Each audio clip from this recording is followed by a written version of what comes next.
আল্লাহ রাসূল আব্দুল্লাহ ইবনে আব্বাস রাদিয়াল্লাহু তাআলা আনহুকে উপদেশ দিয়েছিলেন। কি উপদেশ দেখেন, তিরমিজি শরীফের 2516 নম্বর হাদিসের বর্ণনা।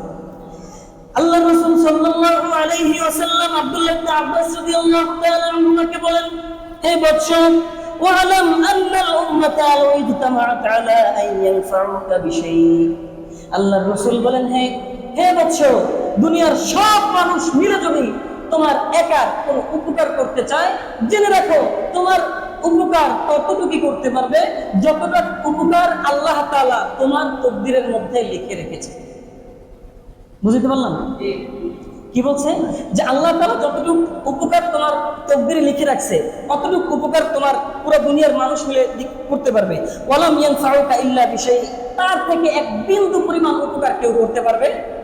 আমার উপকার যতটুকু আল্লাহ আমার তকদিরে লিখে রেখেছেন ততটুকু উপকারই দুনিয়ার সব মানুষ মিলে করতে পারবে, তার চেয়ে বেশি না।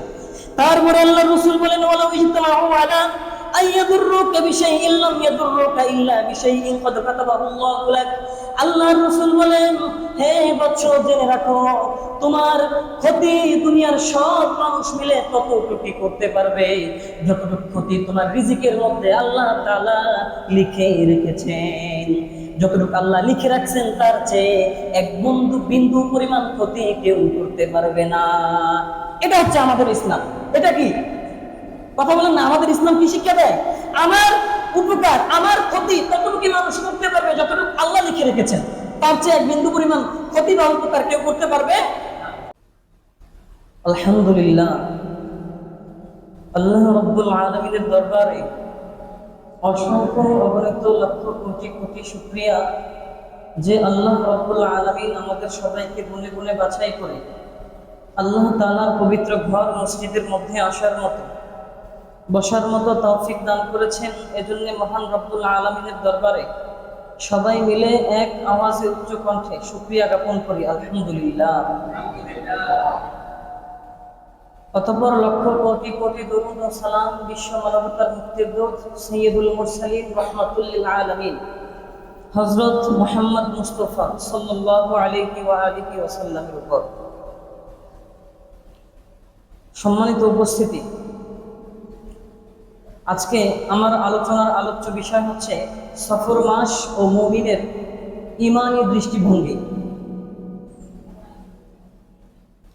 আল্লাহ তাআলা আমাদের সবাইকে মুমিন হিসেবে কবুল আর মঞ্জুর করেছেন, আলহামদুলিল্লাহ পড়েন। কিন্তু আমাদের মনের মধ্যে অজ্ঞতার কারণে অনেক রকমের কুসংস্কার বসবাস করতেছে, বাসা বেঁধেছে।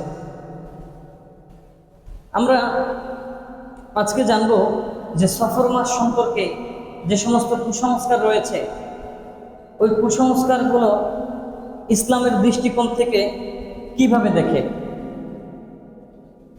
কুসংস্কার ইসলামে সম্পূর্ণরূপে শিরক, এই বিষয়গুলো আজকে আমরা জানবো। আমরা এই সফর মাস আসলে ওই দিন এক লোক জিজ্ঞাসা করতেছে, হুজুর সফর মাস তো পড়ে যাবে, সফর মাসে কি বিয়ে শাদী করানো যাবে? এই যে কুসংস্কারগুলো, সফর মাসে বিয়ে শাদী না করা, তারপরে নতুন ঘর তৈরি না করা, ব্যবসা শুরু করা যাবে না, কোনো জায়গায় সফরে বের হওয়া যাবে না, এই কুসংস্কারগুলো সম্পর্কে আজকে আমরা জানবো। শুধু এই কুসংস্কার না, আমাদের যত প্রকারের প্রচলিত ভুল আমাদের দেশে চলছে, এই ভুলগুলো সম্পর্কে আমরা সামান্য জানবো, কিছু উপায় বলে দিব এই ভুলগুলো সম্পর্কে। তাহলে আপনারা যে সমস্ত কুসংস্কার আমাদের দেশে চলতেছে এগুলো থেকে অবশ্যই হেফাজতে থাকতে পারবেন ইনশাআল্লাহ। আল্লাহ আমাদের সবাইকে ধৈর্য সহকারে আলোচনাটুকু শুনে বুঝে আমল করবার তৌফিক দান করুক, করি আমিন। আজকের আলোচনা আপনাদের বোঝার সুবিধার্থে আমি 6টি পয়েন্ট সাজিয়েছি। কয়টি পয়েন্ট? 6টি পয়েন্ট। আজকের আলোচনার 1 নম্বর পয়েন্ট, সফর মাসের অশুভত্ব একটি জাহেলি কুসংস্কার। সফর মাসে যে কুসংস্কারগুলো আছে এগুলো সব জাহেলিয়াতের যুগ থেকে। কোন দিন থেকে? জাহেলিয়াতের একটা কুসংস্কার, যেটা আমাদের সমাজে এখনো চলতেছে। ইসলাম আসার পূর্বে আরবের কাফেররা এই সফর মাসকে অপয়া মনে করত, অমঙ্গল মনে করত, যার কারণে এই সফর মাসে তারা কোনো প্রকার সফরে যেতেন না এবং কোনো ব্যবসা বাণিজ্য করতেন না, ঘরের মধ্যে হাত গুটিয়ে বসে থাকতেন। কিন্তু এই জাহিলি কুফরি মতবাদকে আল্লাহ রসুল দুনিয়াতে আসার পর একেবারে ভেঙে চুরে চুরমার করে দিয়েছেন এই বিশ্বাসকে, এই কুসংস্কারকে। আসলে আমরা হাদিসের আলোকে জানি। সহিহ মুসলিম কিতাবের নাম সহিহ মুসলিমের 2222 নম্বর হাদিসের বর্ণনা। এই হাদিসের বর্ণনাকারী হচ্ছে জাবের ইবনে আব্দুল্লাহ রাদিয়াল্লাহু তাআলা আনহু। তিনি বলেন যে সামি'তু রাসূলুল্লাহ সাল্লাল্লাহু আলাইহি ওয়াসাল্লাম ইয়াকুল, যে রাসূল সাল্লাল্লাহু আলাইহি ওয়াসাল্লামকে আমি বলতে শুনেছি, লা তিয়ারাতা ওয়ালা গুলা ওয়ালা সাফর। আল্লাহ রাসূল সাল্লাল্লাহু আলাইহি ওয়াসাল্লাম বলেছেন যে ইসলামের মধ্যে কোনো প্রকার কুসংস্কার নাই। ইসলামে কোনো প্রকার কুসংস্কার নেই। কোনো অমঙ্গল হবে এমন কোনো জিনিস নেই। কালো বিড়াল দেখলে অমঙ্গল হবে, রাস্তায় হোঁচট খেলেন, শুভযাত্রার সময় হোঁচট খেলেন, আর মনে হয় আমার যাত্রাটা অশুভ হবে, এই সমস্ত কুসংস্কার ইসলামের মধ্যে নাই। তারপরে আল্লাহ রাসূল বলেন ওয়ালা কুলা, কোন প্রেত আত্মা, কোন খারাপ জিন বদ জিন মানুষের পথ নষ্ট করতে পারে এরকম কোন সক্ষমতা তাদেরকে আল্লাহ দেন নাই। তারপরে আল্লাহ রাসূল বলেন ওয়ালা সফর, সফর মাসে কোন প্রকার অমঙ্গল নেই, কোন প্রকার অশুভত্ব নেই। মুহররম মাসটা যে আল্লাহ তৈরি করেছেন, সৃষ্টি করেছেন, সফর মাস, রমাদান মাস, রজব মাস, আরবি যতগুলো মাসই আল্লাহ সৃষ্টি করেছেন, সব সৃষ্টি করেছেন কে? সবগুলো কিন্তু কার সৃষ্টি? সফর মাসে যে আল্লাহ তাআলার আযাব, গজব, বিপদ আপদ এগুলো বেশি আসে, এগুলো হচ্ছে কুসংস্কার। এরকম কোনো চিন্তা ভাবনা লালন করা যাবে না। দেখেন এই কুসংস্কার মারা যাবে না, এই মর্মে আরো একটি হাদিস সুনানে তিরমিজির বর্ণনা, তিরমিজি শরীফের 2143 নম্বর হাদিস।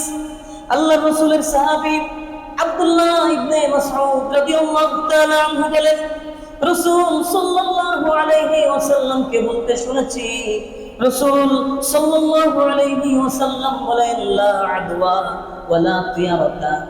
আল্লাহর রাসূল বলেন লা আদওয়া, ছোঁয়াচে রোগের কোনো ভিত্তি ইসলামে নাই। কি রোগ? ছোঁয়াছুঁই রোগ, এটা ছোঁয়াচে রোগ, এটা ইসলামে এই রোগের কোনো কি নাই, ভিত্তি নাই। একজনের রোগ হয়েছে, তার পাশে গিয়ে বসলে আপনার রোগ হবে, এটা সম্পূর্ণ শিরকি আকীদা, শিরকি মতবাদ। রোগ দেন কে? কথা বলেন না, রোগ দেন কে? মহামারীর সময় আল্লাহ রাসূল বলেছেন, যখন তোমাদের এলাকায় কোনো প্রকার মহামারী দেখা দিবে তখন তোমরা ওই এলাকা ছেড়ে কোথাও যাবে না। তোমার কপালে যদি মহামারী থাকে সেটা এমনিতেই আসবে।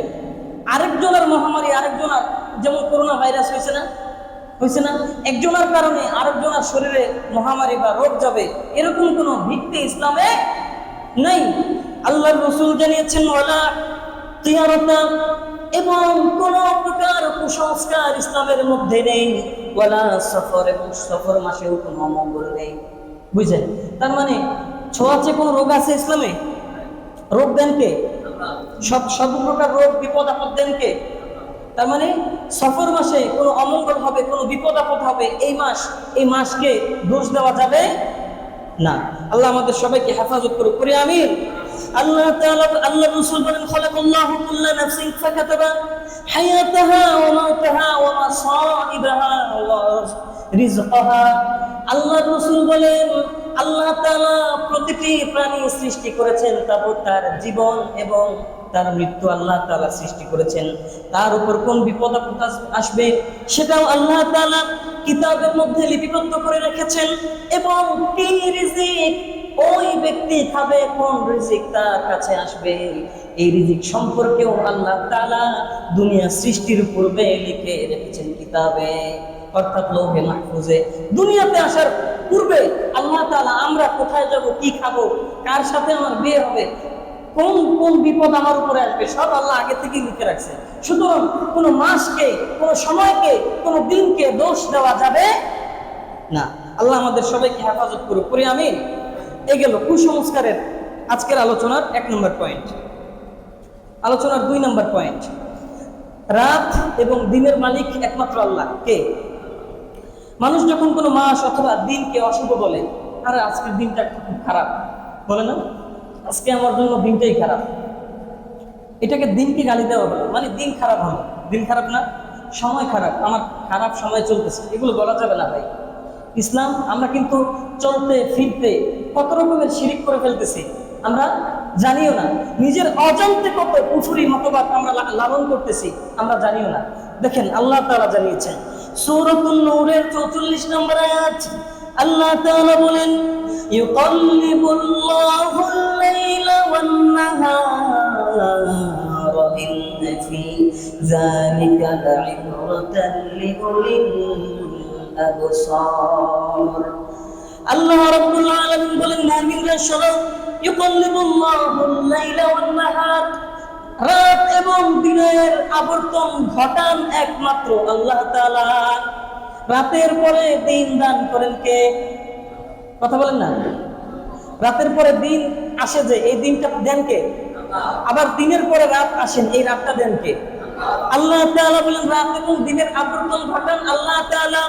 তারপরে আল্লাহ বলেন ইন্না ফি যালিকা লা'iবরাতান লিউলিল আবসার, যারা জ্ঞানী ব্যক্তি, যারা অন্তর দিয়ে গভীরভাবে চিন্তা করে, যারা অন্তর্দৃষ্টি সম্পন্ন ব্যক্তি, এই বিষয়ের উপর চিন্তা ভাবনা করলে তাদের জন্য রয়েছে শিক্ষা।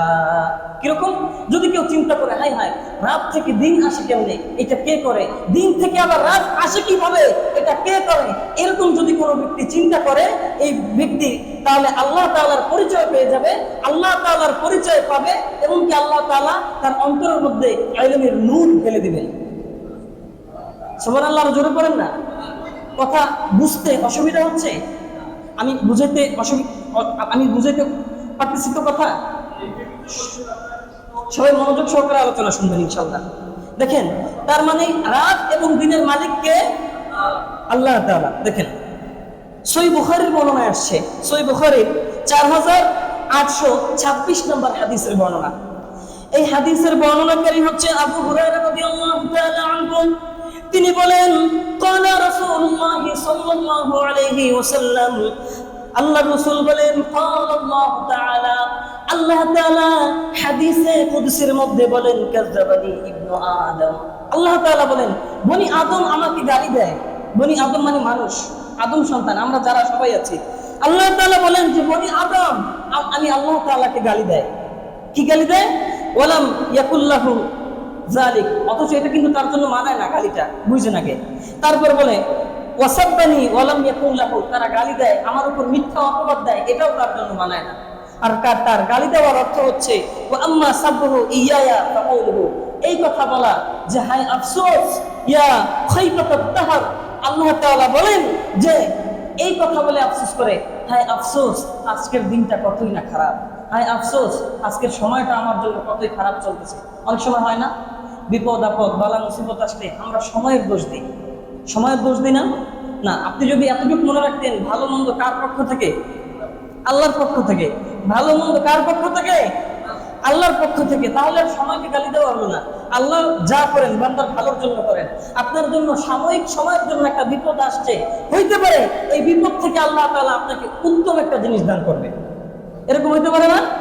তো এই জন্য আপনি সময়কে গালি দিয়ে দিলেন, হায় হায় আফসোস সময়টা কি খারাপ। আল্লাহ তাআলা বলেন আনা তাহার, আমি হলাম সময়, আমি হলাম কাল, আমি হলাম দিন রাত্রি। যে ব্যক্তি সময় রাত্রি কালকে জামানাকে গালি দেয়, সে ব্যক্তি যেন আমি আল্লাহ তাআলা কি গালি দিতে পারেন। নাউযুবিল্লাহ। আল্লাহ তাআলা বলেন আকাল্লিবু লাইলাতা ওয়ান নাহারাহু, আল্লাহ তাআলা বলেন অথচ রাত্রি এবং দিন আমি আল্লাহ তাআলাই আবর্তন ঘটিয়ে থাকি। রাতের পরে দিন আমি আল্লাহ তাআলাই দান করি, দিনের পরে রাত আমি আল্লাহ তাআলাই দান করি। সুতরাং এই কুসংস্কার আমাদের অন্তরে লালন করা যাবে না যে কোনো প্রকার বিপদ আপদ আসলে ভরসা করতে হবে কার উপর? পারবো না ইনশাল্লাহ? নাকি সুদের জন্য কারো কাছে দৌড়াবো? বিপদে পড়ছি, ভাই 5000 টাকা সুদে দেন, যাবো এরকম? এই সুদ আমাদের দেশে এত পরিমাণ, এই সুদের কারণে আমাদের দেশটা ধ্বংস হয়ে যাচ্ছে। দোয়া করলে দোয়া কবুল হচ্ছে না একমাত্র এই সুদের কারণে। দোয়া করলে দোয়া কবুল হচ্ছে না একমাত্র সুদের কারণে। কোনো বিপদ দূরে চলে গেছে ওই অমুক ব্যক্তির কাছে, সুদে টাকা লাগায় তার কাছে। আপনি চিন্তা করেন সুদ যে খায় ওর যে কি অবস্থা হবে, আর যে সুদ নেয় সকলে কিন্তু একই গুণা। সুদ যে খায়, যে নেয়, যে সাক্ষী থাকে, যে লিখে রাখে, সবার কিন্তু সমপরিমাণ গুণা। এজন্য এই সমস্ত কুসংস্কার, কোন প্রকার বিপদে পড়লে ধৈর্য ধারণ করব, ভরসা করবো একমাত্র যার উপর, তিনি কে? আল্লাহ আমাদের সবাইকে আমল করার তৌফিক দান করুক, করি আমিন। এই গেল আজকের আলোচনার 2 নম্বর পয়েন্ট। 3 নম্বর পয়েন্ট, ভালো মন্দ সব কিছু আল্লাহ তাআলার পক্ষ থেকেই হয়। কার পক্ষ থেকে? ভালো মন্দ, ভালোটা এবং খারাপটা কার পক্ষ থেকে? আরে সবাই বলেন না, কার পক্ষ থেকে? আল্লাহ তাআলার পক্ষ থেকে। আল্লাহ তাআলা বলেন সূরাতুল হাদীদ 22 নম্বর আয়াত, আল্লাহ তাআলা জানিয়েছেন মা আসাবা মিন মুসিবাতিন ফিল আরদি ওয়ালা ফি আনফুসিকুম। আল্লাহ তাআলা বলেন দুনিয়াতে এবং তোমাদের উপরে তোমাদের ব্যক্তিগত কারণে দুনিয়াতে যত প্রকার বিপর্যয় ঘটে, যত প্রকার বিপদ আপদ ঘটে, ফি কিতাবিন মিন ক্বাবলি আন নাবরাহা, আল্লাহ তাআলা বলেন এই বিপদ আপদ যা কিছুই তোমাদের ব্যক্তিগত কারণে ঘটে থাকুক না কেন, সবকিছুই দুনিয়া সৃষ্টির পূর্বে আল্লাহ তাআলা লৌহে মাহফুজে লিখে রেখেছেন। তাকদীরের প্রতি বিশ্বাস। আমরা দুনিয়াতে আসার, একজন মানুষকে দুনিয়াতে পাঠানোর 500 বছর আগে আল্লাহ তাআলা ওই ব্যক্তির রিজিক লিখে রাখছেন। ওই ব্যক্তির স্ত্রী কে হবে, তার স্বামী কে হবে, এটা আল্লাহ তাআলা 500 বছর আগে লিখে রেখেছেন। কত বছর? কথা বলেন না, কত বছর? আমার কথা বুঝতে অসুবিধা হচ্ছে? তা হ্যাঁ না কিছু বলেন না যে, আমার সাথে কথা বলতে হবে তো, বললে আমি বুঝবো না আমার কথা বুঝতেছে। এতক্ষণ ধরে কষ্ট করে বসে থাকবেন, যদি না বুঝেন তাহলে তো বসে থাকার কোনো মানে নাই, ঠিক আছে না? এই জন্য হ্যাঁ না বলবেন। দেখেন, তার মানে বোঝা গেল কি, যে তাকদীর দুনিয়াতে আসার পূর্বে, দুনিয়া সৃষ্টির পূর্বে আমাদের রিজিক, আমাদের ভাগ্য আল্লাহ তাআলা কি করছেন? লিখে দিয়েছেন। আমার স্ত্রী কে হবে, আমি কি খাবো, কোন কোন বিপদ আমার উপরে আসবে, এগুলো সব লিখে দিয়েছেন। এখন ঘর থেকে কোনো জায়গায় যাব, যাত্রা, কথার কথা এখান থেকে রাঙামাটি যাব, বের হওয়ার সাথে সাথে একটা হোঁচট খাইলাম। হোঁচট খাওয়ার পর চিন্তা করলাম আরে আমার বের হওয়া ঠিক হবে না, হয় না? এরকম এরকম কুসংস্কার আছে না আমাদের দেশে? আরে এখন বের হওয়া ঠিক হবে না, এখন বের হইলে আমার সামনে একটা বিপদ হবে। এগুলো সম্পূর্ণরূপে কুসংস্কার এবং শিরকি মতবাদ। এই মতবাদ লালন করা যাবে কেননা আপনার উপর আমার উপর যত প্রকার বিপদ বালা মুসিবত আসবে দুনিয়াতে থাকা অবস্থায়, সব আমার দুনিয়াতে আসার আগে আল্লাহ তাআলা লিখে রাখছেন। আল্লাহ তাআলা লিখে রাখছেন। এই জন্য তাকদীরের প্রতি পরিপূর্ণ বিশ্বাস রাখতে হবে। তাকদীরের প্রতি পরিপূর্ণ বিশ্বাস রাখতে হবে। দেখেন, আল্লাহর রাসূল আব্দুল্লাহ ইবনে আব্বাস রাদিয়াল্লাহু তাআলা আনহুকে উপদেশ দিয়েছিলেন। কি উপদেশ? দেখেন, তিরমিজি শরীফের 2516 নম্বর হাদিসের বর্ণনা। আল্লাহর রাসূল সাল্লাল্লাহু আলাইহি ওয়াসাল্লাম আব্দুল্লাহ ইবনে আব্বাস রাদিয়াল্লাহু তাআলা আনহুকে বলেন, হে বৎস, ওয়ালাম আন্নাল উম্মাতা লাউ ইজতামাআত আলা আন ইয়ানফাউকা বিশাইইন। আল্লাহর রাসূল বলেন, হে বৎস, দুনিয়ার সব মানুষ মিলে যদি তোমার একার কোনো উপকার করতে চায়, জেনে রাখো তোমার উপকার ততটুকু করতে পারবে যতটা উপকার আল্লাহ তাআলা তোমার তাকদীরের মধ্যে লিখে রেখেছে। বুঝতে পারলাম কি বলছে? যে আল্লাহ তাআলা যতটুকু উপকার তোমার তাকদীরে লিখে রাখছে, কতটুকু উপকার তোমার পুরো দুনিয়ার মানুষ মিলে করতে পারবে। ওয়ালাম ইয়ানফাউকা ইল্লা বিশাই, তার থেকে এক বিন্দু পরিমাণ উপকার কেউ করতে পারবে। আমার উপকার যতটুকু আল্লাহ আমার তাকদীরে লিখে রেখেছেন, ততটুকু উপকারই দুনিয়ার সব মানুষ মিলে করতে পারবে, তার চেয়ে বেশি না। তারপরে আল্লাহর রাসূল বলেন, ওয়ালাউ ইজতামাউ আলা আইয়াদুররুকা বিশাইইন লাম ইয়াদুররুকা ইল্লা বিশাইইন ক্বাদ কাতাবাহু আল্লাহু লাক।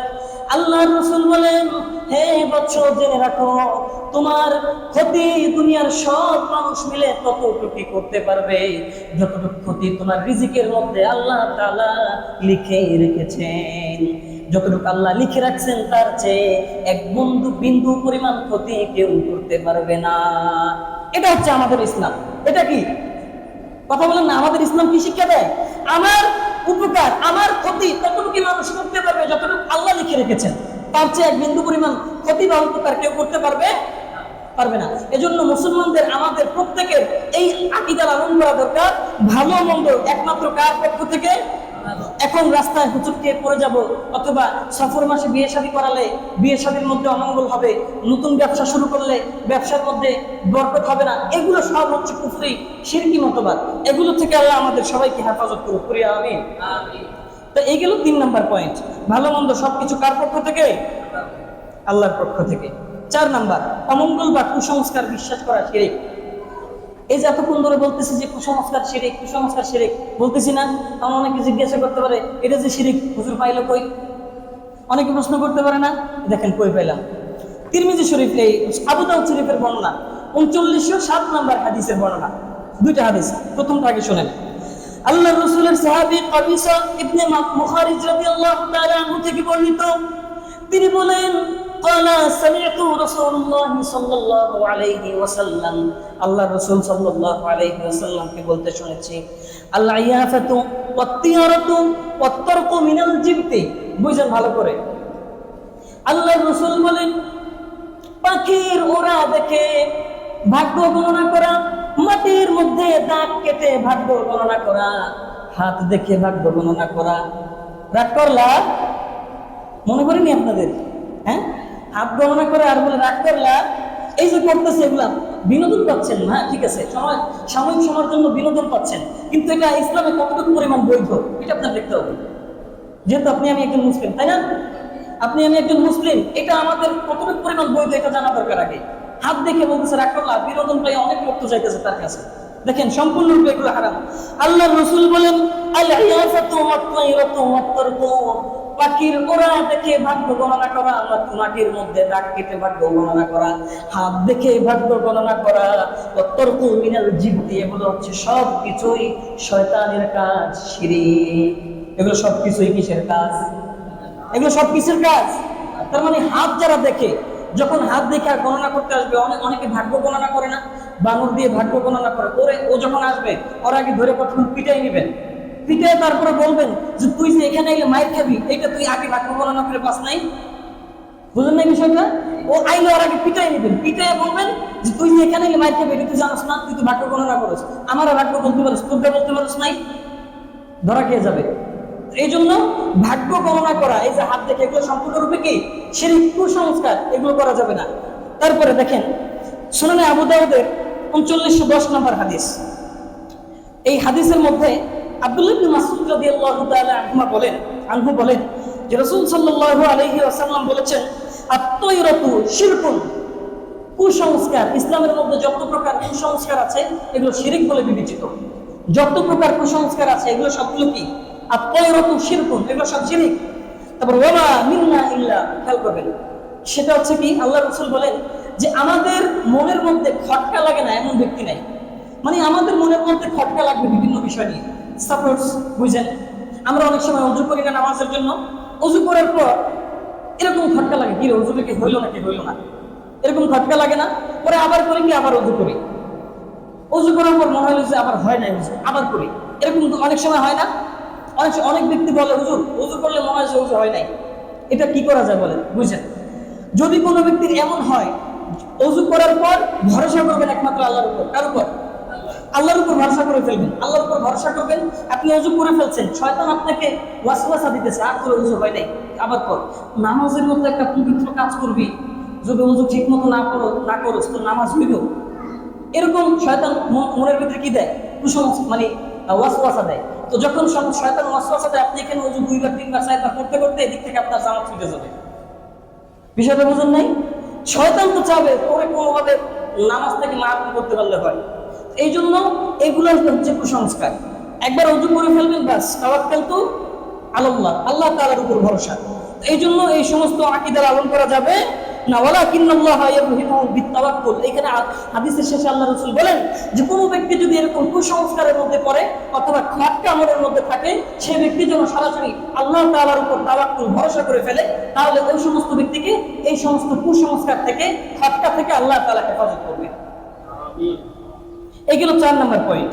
5 নম্বর পয়েন্ট, সব পরিস্থিতিতে আল্লাহ তাআলার উপর ভরসা করা। সব পরিস্থিতিতে। কোন পরিস্থিতি? মৃত্যু সামনে চলে আসছে, স্ত্রী প্রেগনেন্ট, হাতে টাকা নাই, সন্তান হয়ে যাবে, সুদের জন্য দৌড়ে চলে যায়। অথচ এই সময় যদি আমি আল্লাহ তাআলার উপর ভরসা করতাম, অবশ্যই আল্লাহ তাআলা আমাকে আপনি যে টাকাটা সুদে পাবেন সেই টাকাটা আপনার কাছে কিন্তু আসতো, কেননা রিজিকে আল্লাহ আপনার জন্য লিখে রাখছে। আপনি সুদে এক জায়গা থেকে টাকা আনলেন, ওই টাকাটা আপনি যদি সুদে না করে সামান্য ধৈর্য ধারণ করতেন, আল্লাহ অন্যভাবে এই টাকাটার ব্যবস্থা আপনাকে করে দিত, হয় না? কিন্তু আমাদের ভরসা হচ্ছে ওই সুদের টাকার উপর, আরেকজন ব্যক্তির উপর। আল্লাহর উপর যদি হইতো তাহলে অবশ্যই আমরা আল্লাহ তাআলার পক্ষ থেকে সাহায্য পেতাম। দেখেন আল্লাহ তাআলা বলেন সূরাতুত তালাক 3 নম্বর আয়াত, আল্লাহ তাআলা বলেন ওয়া মান ইয়াতাওয়াক্কাল আলাল্লাহি ফাহুয়া হাসবুহ, আল্লাহ তাআলা বলেন, যে ব্যক্তি আল্লাহ তাআলার উপরে ভরসা করবে, আল্লাহর উপরে তাওয়াক্কুল করবে, ফাহুয়া হাসবু, আল্লাহ তাআলা ওই ব্যক্তির জন্য যথেষ্ট হয়ে যাবে। কোরআনের আয়াত, কিসের আয়াত? আল্লাহ তাআলার ওয়াদা কি মিথ্যা? আরে কথা বলেন না, আল্লাহর ওয়াদা কি মিথ্যা? যে ব্যক্তি আল্লাহ তাআলার উপর তাওয়াক্কুল করবে, অবশ্যই আল্লাহ তাআলার সাহায্য ওই ব্যক্তির জন্য আল্লাহ তাআলার পক্ষ থেকে আসতে থাকবে। শুধু একবার আল্লাহর উপর ভরসা করে দেখেন, একবার ভরসা করে দেখেন, অবশ্যই আল্লাহ তাআলার পক্ষ থেকে আসবে। আমি করছি, আমার নিজের কাছে মনে হয় আলহামদুলিল্লাহ। আল্লাহর উপর ভরসা করলে, এরকম আপনারা করেন, অবশ্যই তাওয়াক্কুল করলে আল্লাহর পক্ষ থেকে সাহায্য আসবে। এজন্য ভরসা করতে হবে একমাত্র কার উপর? আল্লাহ তাআলার উপর। দেখেন, আল্লাহ একটা হাদিসের মধ্যে একটা উদাহরণ দিয়েছেন আল্লাহ রাসূল। উদাহরণটা কি? তিরমিজি শরীফের 2344 নম্বর হাদিস, অর্থাৎ 2344 নম্বর হাদিসের বর্ণনা। আল্লাহ রাসূলের সাহাবী ওমর ইবনুল খাত্তাব রাদিয়াল্লাহু তাআলা আনহু থেকে বর্ণিত।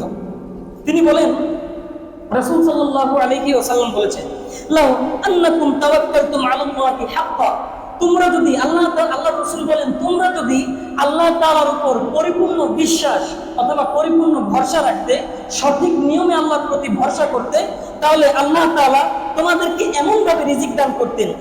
দেখেন, তাওয়াক্কিলহু লা রাযাকাকুম, তোমাদেরকে এমন ভাবে রিজিক দান করতেন, কামা ইয়ারযুকুত তাইর, যেমনি ভাবে আল্লাহ তাআলা পাখিদেরকে রিজিক দান করে থাকেন। পাখিদেরকে আল্লাহ কেমন রিজিক দান করেন? আল্লাহ রাসূল বলেন যে তাগুদুল খিমাস, তারা যখন সকালবেলা বের হয় খালি পেটে বের হয়, কিন্তু যখন ওয়াতারুহু বিতানা, যখন ঘরে ফিরে আসে ভরা পেট নিয়ে তারপর ফিরে আসে। পাখি চিনেন না আপনারা? পাখি, আল্লাহ রাসূল পাখির উদাহরণ দিয়েছেন। তোমরা যদি পরিপূর্ণভাবে আল্লাহর প্রতি বিশ্বাস করতে, সঠিক নিয়ম যদি আল্লাহর প্রতি বিশ্বাস করতে, এমন ভাবে আল্লাহ তাআলা তোমাদের প্রতি রিজিক দান করতেন যেমন ভাবে আল্লাহ তাআলা পাখিদেরকে রিজিক দান করেন। পাখিদেরকে আল্লাহ কিভাবে রিজিক দান করেন? তারা সকালবেলা খালি পেটে বের হয় এবং ভরা পেটে ফিরে আসে। এটা হচ্ছে আল্লাহ রিজিক পাখিদেরকে দান করতেছেন। হাজার হাজার পৃথিবীতে পাখির কোনো অভাব আছে? কথা বলেন, অভাব আছে? আল্লাহ তাদেরকে দিতেছে না? সমুদ্রের তলদেশে বিশাল মাছ, তাকে আল্লাহ তাআলা রিজিক দিয়ে টেনে পুষে রাখছে না? হ্যাঁ, আমরাও যদি ওরকম আল্লাহর প্রতি ভরসা করতে পারি, অবশ্যই আল্লাহ তাআলার পক্ষ থেকে আমরাও সাহায্য পাবো। আল্লাহর প্রতি ভরসা করতে পারবো তো ইনশাল্লাহ? না কোনো ব্যক্তির উপরে করব? চাকরির উপরে? কোনো ব্যক্তির উপরে? সুদ ঘুষের উপরে? কার উপরে করবো ইনশাল্লাহ? আল্লাহ আমাদের সবাইকে আমল করার তৌফিক দান করুক, পড়ি আমিন। 6 নম্বর পয়েন্ট, কুসংস্কারের ঘরোয়া চিকিৎসা। একটা, এই যে কুসংস্কার আমাদের মনের মধ্যে আসে, এটার একটা চিকিৎসা আপনাদেরকে বলে যাই, যেটা আল্লাহ রাসূল শিখাইছেন। সুনানে আবু দাউদ 39-19 নম্বর হাদিসের বর্ণনা। হাদিসটি খেয়াল করবেন ভালো করে, এটা বিষয়টা আগে বুঝেন। আমাদের মনের মধ্যে যদি কখনো অশুভ বা ক্ষতিকর চিন্তা চলে আসে, হায় রে আমি যদি এই কাজটা করি তাহলে মনে হয় আমার বিপদ হবে সামনে, এরকম অনেক সময় হয় না? এই যে কথার কথা, ওই যে উদাহরণটা, আমি ঘর থেকে বের হইলাম, বের হওয়ার সাথে সাথে একটা কি হোঁচট খাইলাম, হোঁচট খাওয়ার পরে চিন্তা ভাবনা চলে আসছে, এখন যদি আমি যাই তাহলে আমার বিপদ হইতে পারে। সেই ক্ষেত্রে আল্লাহ রাসূল একটা দোয়া শিখিয়ে দিয়েছে, যে কোনো কুসংস্কার অন্তরের মধ্যে আসলে এই দোয়াটা পড়বেন, অবশ্যই সব প্রকার বিপদ আপদ থেকে রক্ষা করবেন কে? আল্লাহ রাসূল শিখিয়েছেন, আল্লাহুম্মা লা ইয়াতি বিল হাসানাতি ইল্লা আনতা, আল্লাহুম্মা লা ইয়াতি বিল হাসানাতি ইল্লা আনতা ওয়া ইয়াদফাউ সাইয়্যাতি ইল্লা আনতা ওয়া লা হাওলা ওয়া লা কুওয়াতা ইল্লা বিকা। এই ছোট্ট একটি দোয়া, এই দোয়াটা আপনারা যাদের শিখার আগ্রহ আছে আমার কাছে আসবেন, আমি ইনশাআল্লাহ শিখিয়ে দেব। ছোট্ট একটা দোয়া, কুসংস্কার থেকে বাঁচার, মনের মধ্যে যত রকমের খটকা হয়, যত রকমের খারাপ চিন্তা ভাবনা আসে, এই চিন্তা ভাবনা থেকে বাঁচার ঘরোয়া একটা চিকিৎসা, চমৎকার একটা দোয়া আল্লাহ রাসূল শিখিয়েছেন। যাদের আগ্রহ হয় যে আমি দোয়াটা শিখবো, হুজুর আমাকে শিখিয়ে দেন, প্রয়োজন 1 সপ্তাহ সময় নিয়ে শিখেন, কোনো অসুবিধা নেই, আমার কাছে আসবেন, ইনশাল্লাহ আমি শিখিয়ে দিব। আল্লাহ আমাদের সবাইকে এই কুসংস্কার থেকে হেফাজত করুক, পড়ি আমিন। তো আজকের আলোচনার সারমর্ম কি, যে আমরা সফর মাস সম্পর্কে আলোচনা শুনেছি। সফর মাসে কোনো প্রকার কুসংস্কার নেই, কোনো প্রকার অমঙ্গল নেই। অনেকে মনে করে বাচ্চা যেই দিন জন্ম নিয়েছে ওই বারে, কথার কথা, কোনো বাচ্চার যদি জন্ম শনিবারে হয় তাহলে শনিবারে বাচ্চার মাথা কামানো যাবে না, এরকম চিন্তা ভাবনা আছে না? বৃহস্পতিবার দিন কাটা যাবে না মাথার চুল, তারপর এই কি বলে শনিবার দিন কাটা যাবে না, শনিবার দিন কোনো দিকে যাত্রা করা যাবে না, এগুলো সম্পূর্ণরূপে কুসংস্কার, ইসলাম বিরোধী। আপনাদেরকে আরো একটা জিনিস শিখিয়ে দিই, আপনারা কুসংস্কার থেকে বাঁচার জন্য যুবক ভাইয়েরা এই বইটা পড়তে পারেন। এই বইটার নাম হচ্ছে প্রচলিত ভুল। বইটার লেখক হচ্ছে বর্তমান বাইতুল মুকাররমের খতিব, আমাদের জাতীয় মসজিদ বর্তমান বাইতুল মুকাররমের খতিব মুফতি আব্দুল মালিক হাফিজাহুল্লাহ। ওনার লেখা চমৎকার একটা বই, বইয়ের নাম হচ্ছে প্রচলিত ভুল। অনলাইনে আপনারা অর্ডার দিতে পারবেন। এই বইটা অল্প অল্প কয়েক টাকা দাম, 100-150 টাকা হবে। এই বইটা যদি আপনারা পড়েন, আমাদের সমাজের মধ্যে কত রকমের প্রচলিত ভুল আছে যেগুলো ইসলাম বিরোধী, সবগুলো কোরআন সুন্নাহের দলিল সহকারে এই বইটাকে একত্রিত করা হয়েছে। আপনারা যদি এই বইটা পড়েন, অবশ্যই বিভিন্ন রকমের কুসংস্কার এবং বেদাত থেকে আপনারা অবশ্যই মুক্তি পাবেন। আল্লাহ আমাদের সবাইকে আমল করার তৌফিক দান করুন, আমিন। ওয়া আখির দাওয়ানা আলহামদুলিল্লাহি রাব্বিল আলামিন।